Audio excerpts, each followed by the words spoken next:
Welcome to Ellehd Storytelling Time. Title on Cats an Anthology, Episode 3, from Alice's Adventures in Wonderland, 1865, by Lewis Carroll.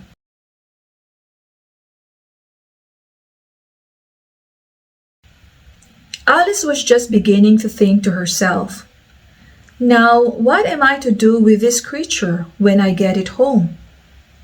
When it grunted again so violently that she looked down into its face in some alarm. This time there could be no mistake about it. It was neither more nor less than a pig, and she felt that it would be quite absurd for her to carry it farther. So she set the little creature down and felt quite relieved to see it trot away quietly into the wood. If it had grown up, she said to herself, it would have made a dreadfully ugly child, but it makes rather a handsome pig, I think. And she began thinking over other children she knew who might do very well as pigs, and was just saying to herself, if one only knew the right way to change them, when she was a little startled by seeing the Cheshire Cat sitting on a bough of a tree a few yards off. The cat only grinned when it saw Alice. It looked good-natured, she thought. Still, it had very long claws and a great many teeth, so she felt that it ought to be treated with respect. "Cheshire Puss," she began, rather timidly, as she did not at all know whether it would like the name. However, it only grinned a little wider. "Come, it's split so far," thought Alice, and she went on. "Would you tell me, please, which way I ought to go from here?" "That depends a good deal on where you want to get to," said the cat. "I don't much care where," said Alice. "Then it doesn't matter which way you go," said the cat. "So long as I get somewhere," Alice added, as an explanation. "Oh, you're sure to do that," said the cat. "If you only walk long enough." Alice felt that this could not be denied, so she tried another question. "What sort of people live about here?" "In that direction," the cat said, waving its right paw round, "lives a hatter. And in that direction, waving the other paw, lives a March hare.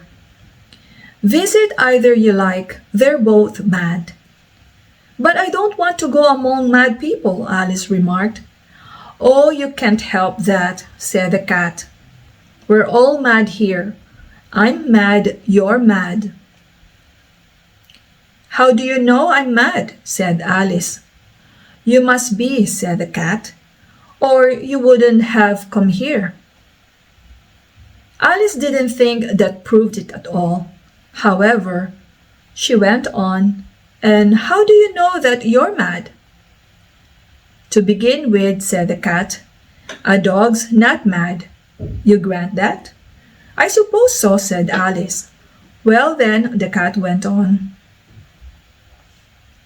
"you see, a dog growls when it's angry, and wags its tail when it's pleased.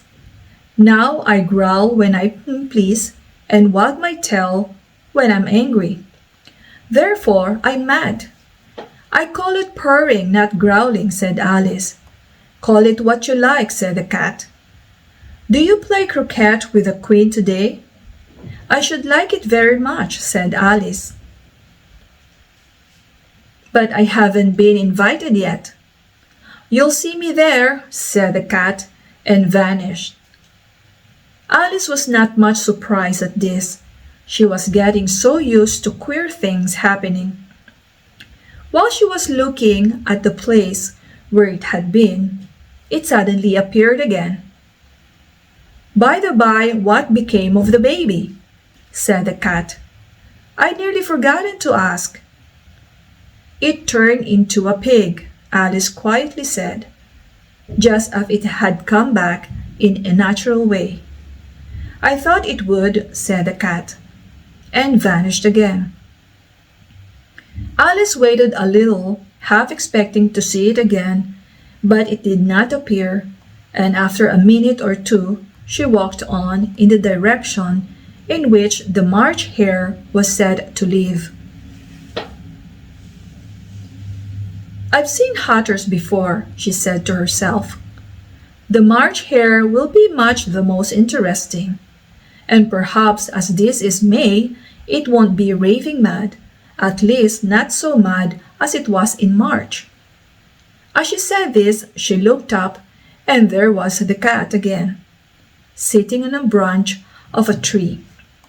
"Did you say pig or fig?" said the cat. "I said pig," replied Alice, "and I wish you wouldn't keep appearing and vanishing so suddenly. You make one quite giddy."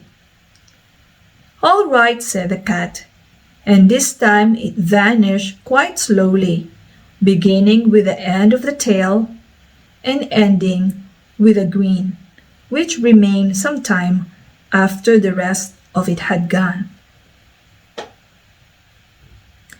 "Well, I've often seen a cat without a grin," thought Alice. "But a grin without a cat? It's just the most curious thing I ever saw in my life." The end.